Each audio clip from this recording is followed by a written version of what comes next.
Hey everyone, आप सभी का स्वागत है हमारे यूट्यूब चैनल में। तो जैसा कि हमने इस सीरीज के लास्ट एपिसोड में देखा था, इस सीरीज के मेन लीड जिसका नाम चिन है, उसके दोस्त यूनफे ने उसे बहुत बुरी तरीके से धोखा दिया है और उसके पीठ के पीछे से ऐसा वार किया है कि उसने अपनी जान से हाथ धो बैठा है कि तभी वो एक दूसरे पैरेलल यूनिवर्स का जो चिन होता है, इस वाले चिन की जो सोल होती है वो उस डिसाइपल चिन की बॉडी में चली जाती है और अब उसे होश आता है और उसे पता चलता है कि वो किसी और की बॉडी में है। लेकिन वो ठान लेता है इस यूनिफे ने उसे इतना बड़ा धोखा दिया है, वो इसका बदला लेकर के ही रहेगा। अब एपिसोड की शुरुआत होती है जहां हम देखते हैं कि वो जो सीनियर चिन होता है उस दूसरे चिन के सबकॉन्शियस माइंड में अब घर कर चुका होता है, जहाँ पे उसके स्पिरिट की मुलाकात इस डिसाइपल चिन से होती है। अब इतनी पावरफुल एनर्जी को देख करके वो डर जाता है और उससे पूछ रहा होता है कि सीनियर आप कौन है, और आज उसकी लाइफ को बचाने के लिए उसे शुक्रिया अदा भी करता है। अब दूसरी तरफ वही जो सीनियर चेन की स्पिरिट होती है वो ये सोच रही होती है कि हालांकि उसके पास बहुत सारे सुप्रीम लेवल के स्किल्स हैं, लेकिन इस स्किल का इस बॉडी में कोई यूज ही नहीं कर सकता वो, क्योंकि जिस बॉडी में अभी अभी उसने प्रवेश किया है उसकी फिजिकल लेवल काफी लो है और इस बॉडी की फिजिकल लेवल को ठीक करने के लिए उसे बिल्कुल शुरुआत से शुरुआत करनी होगी, मतलब कि उसे वापस से ताइक्वांडो की प्रैक्टिस करनी होगी, तभी इसकी बॉडी इन सारे सुप्रीम स्किल्स का यूज कर पाएगी।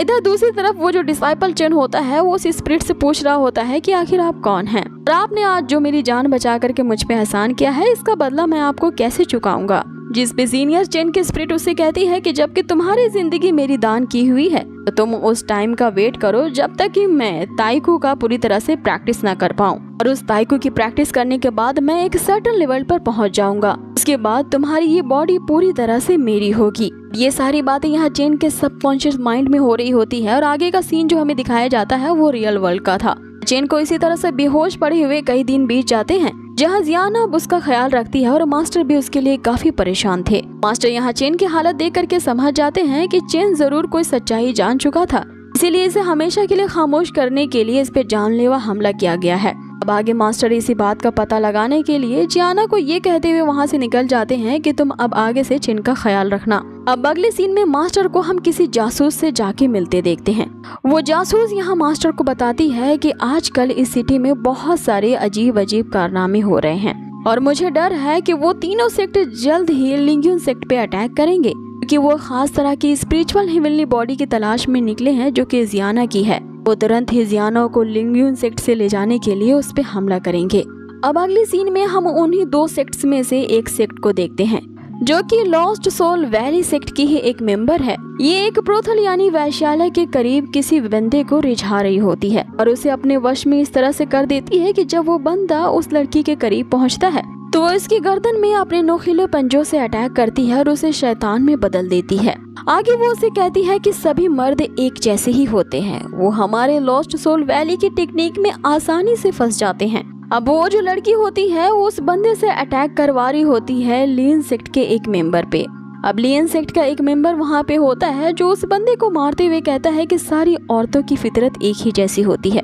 तुम्हें क्या लगता है कि तुम ये जो छोटी मोटी हरकतें करके हमारे सेक्ट को हरा दोगी। अब ये दोनों सेक्ट के जो मेंबर होते हैं आपस में भिड़ जाते हैं, लेकिन इन्हें शांत वही मास्टर वुफिंग करवाता है, कहते हुए कि हम यहाँ पे किसी खास मकसद से आए हैं, सो आपस में लड़ना बंद करो। इधर दूसरी तरफ हमें इमॉर्टल वर्ल्ड को दिखाया जाता है जहाँ पे यूनफे ने अब कब्जा कर लिया था और वो बहुत ही जल्द एक ऐसे रल में इंटर करने वाला है। अब उस इमॉर्टल सेक्ट का सुप्रीम बॉडी कल्टिवेटर सिर्फ वो ही जाना जाएगा और इसी सुप्रीम बॉडी के लिए ही तो उसने चिन को मार डाला था। अब उस एक्सकलीबर के मुंह से चिन का नाम सुनते ही जो एम्परर की डॉटर होती है उससे कहती है कि चिन अब मारा जा चुका है, इसीलिए अब से उसका नाम भी मेरे सामने मत लेना। और अभी हमें अपना पूरा फोकस तियान मेन पे अटैक करने में लगाना चाहिए। अब यहाँ सीन कट होता है और अगले सीन में हम चिन के सबकॉन्शियस माइंड के अंदर देखते हैं जहाँ उसकी बुरी यादें तो उसे सता ही रही होती है, साथ ही सीनियर चिन की यादें भी उसके साथ मिल जाती हैं, जो कि उसी धोखे की याद दिलाती है जो कि उस यूनफे ने चिन के साथ किया था।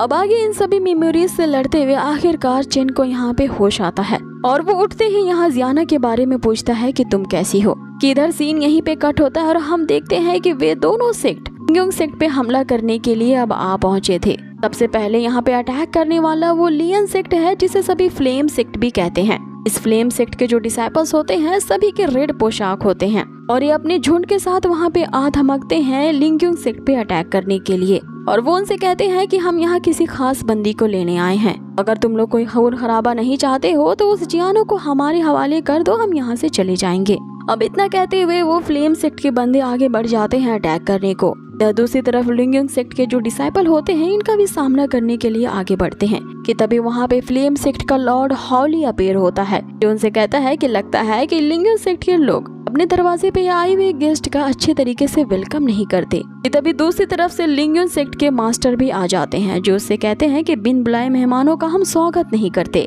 अब आगे इन दोनों सेक्ट्स के लीडर्स के बीच हवा में फाइटिंग होने लगती है और दूसरी तरफ इनके जो डिसाइपल्स होते हैं वो नीचे फाइट कर रहे होते हैं। हावली जो होता है वो उस लिंगयुंग सेक्ट के मास्टर से ये कहता है कि हमें उस लड़की को सौंप दो जिसका नाम जियाना है और हम उसे ही लेने आए हैं, जिस पे मास्टर जियाना को हवाले करने से मना कर देते हैं और अपने आइस फ्लेम जायंट को एक्टिवेट करते हैं, जिसका सामना करने के लिए वो जो लॉर्ड हावली होता है वो अपने डिमोनिक फ्लेम ब्लैक ईगल को समन करता है। अब एक तरफ वो ईगल उस स्नेक से फाइट कर रहा होता है, वहीं दूसरी तरफ जो नीचे डिसाइपल्स होते हैं कोहराम मचा रहे होते हैं। लेकिन यहाँ पे जीत फ्लेम सेक्ट की ही होने वाली थी, क्योंकि इनके डिसाइपल जो होते हैं वो लिंगयुंग सेक्ट के डिसाइपल पर भारी पड़ रहे थे, क्योंकि ये ज्यादा ताकतवर होते हैं। अब आगे हम उस ईगल को भी देखते हैं जो कि उस ड्रैगन स्नेक को जला के राख कर देता है कि तभी लॉर्ड हावली जो होता है वो अपने एक बंदे को ऑर्डर देता है कि वो यहाँ की सिचुएशन संभाल लेगा, जल्द से जल्द उस सेक्ट के अंदर जाओ और जियाना को बंदी बना करके ले आओ।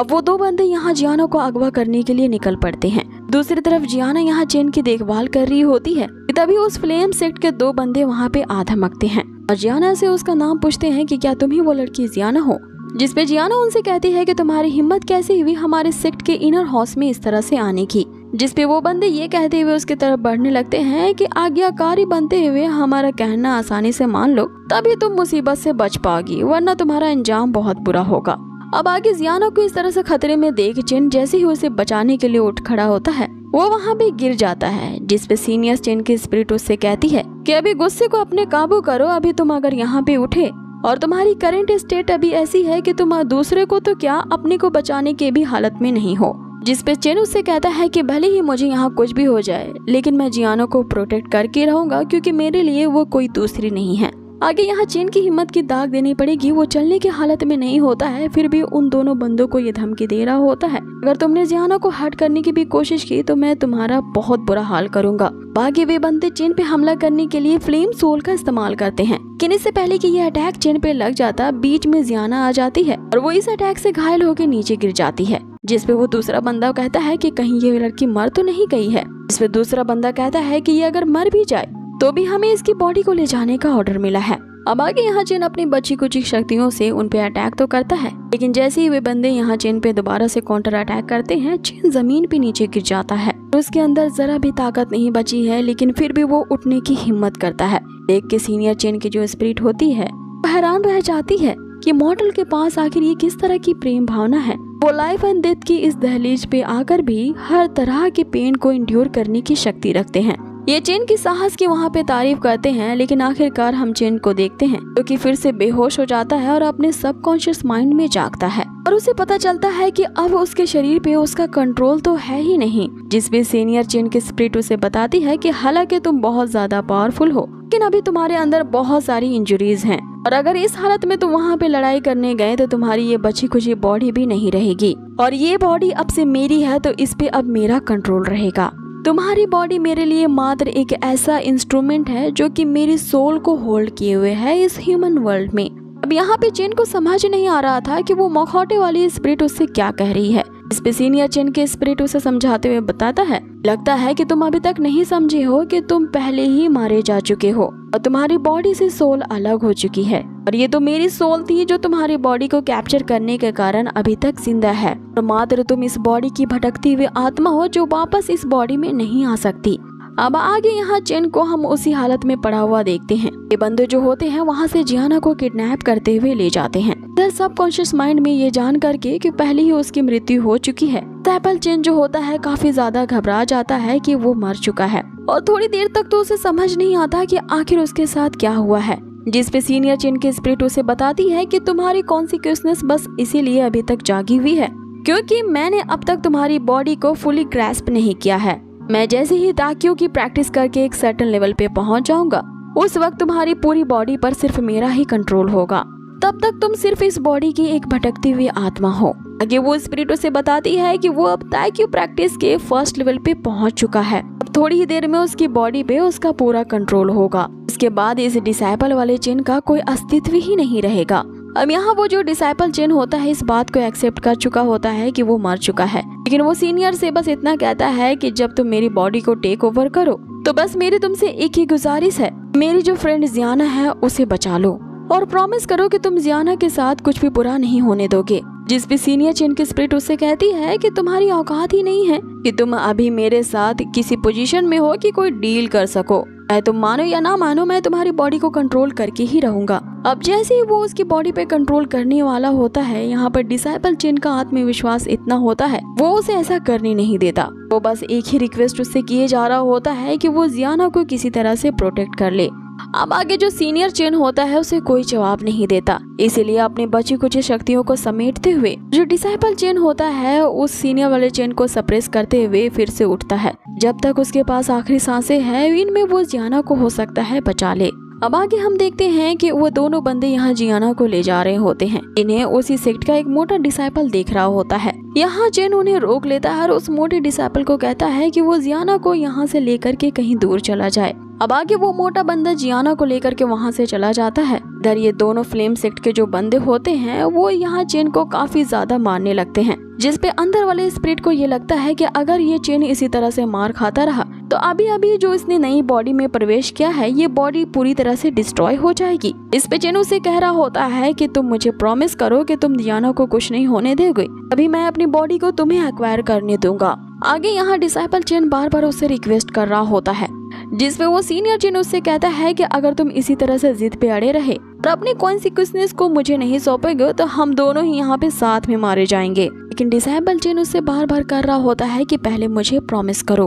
अब जैसे ही वो बंदा यहाँ चिन की बॉडी को जलाने ही वाला होता है कि उस सीनियर चिन की स्पिरिट जो होती है उसके ऊपर हावी हो जाती है और वो उन दोनों बंदों को एक झटके में ही वहाँ पछाड़ देती है। अब अगले सीन में हम देखते हैं कि यहाँ जो मोटा बंदा जियाना को लेकर के भाग रहा होता है वो एक जगह आराम करने के लिए रुकता है, लेकिन वहाँ पे वही मास्टर वू फेंग आ जाता है जिसने ये सारा खेल रचा है। वो उस मोटे बंदे पे अटैक करता है और जियाना को अपने साथ ले जाता है। अब इधर सुबह से शाम हो जाती है। चिन भी इधर जंगलों में जियाना को ढूंढ रहा होता है। यहाँ पे वो मोटा बंदा चिन को बता देता है कि कोई जियाना को किडनैप करके इस दिशा की ओर गया है। इधर चिन को चलने में काफी दिक्कत हो रही होती है क्योंकि उसकी बॉडी को सीनियर चिन के स्पिरिट ने अभी अभी उस पे कब्जा किया है, इसीलिए इस बॉडी से यूज टू होने में काफी उसे समय लगेगा। अब इधर सबकॉन्शियस माइंड के अंदर वो जो डिसाइपल चिन होता है अभी भी वो सीनियर से यही रिक्वेस्ट कर रहा होता है कि जियाना को बचा लो वरना मैं तुम्हें अपने बॉडी पे कब्जा नहीं करने दूंगा। जिसपे वो सीनियर चिन की स्पिरिट उससे ये कहती है कि आखिर इस लड़की की क्या परेशानी है जो मुझे इस तरह से मुसीबत में डाल रहा है।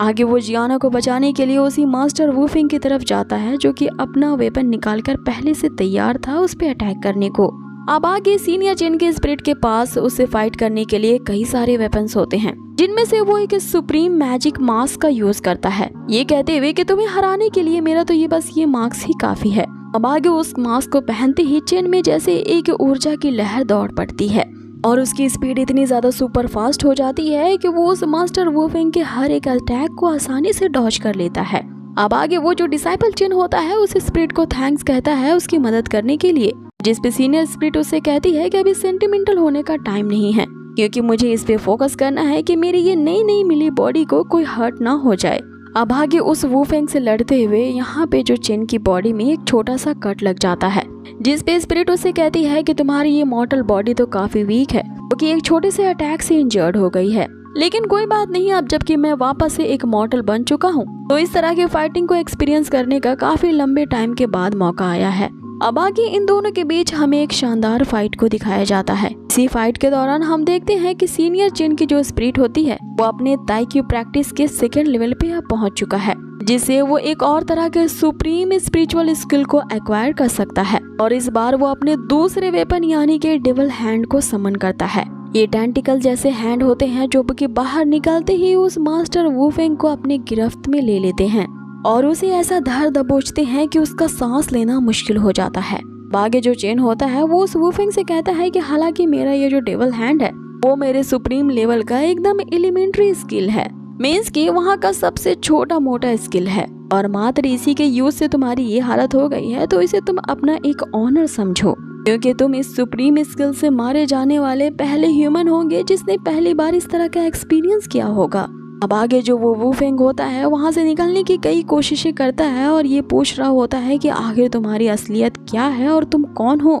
जिस पे चेन उसे कहता है कि मरते हुए तुम्हें ये जानने की जरूरत नहीं है आखिर एक फिजिकल कल्टीवेशन की सुप्रीम बॉडी क्या होती है, और मैं उसी सुप्रीम बॉडी का एक सोल हूँ। अब इतना कहती ही वो जैसे ही अपने हाथों को मरोड़ता है, उस वुफेंग का वहाँ काम तमाम हो जाता है और इसी के साथ ये एपिसोड भी यहीं फिनिश होता है। सो गाइज, आप लोगों को ये आज का अमेजिंग एपिसोड कैसा लगा मुझे कमेंट बॉक्स में जरूर बताएं, और हाँ, अगर वीडियो जरा से भी पसंद आई हो ना तो प्लीज इसे लाइक जरूर कर दें। बहुत ही जल्द मिलेंगे इसके नेक्स्ट एपिसोड पे, जो हर सैटरडे को अपडेट की जाती है। Till then take care, stay healthy, good bye.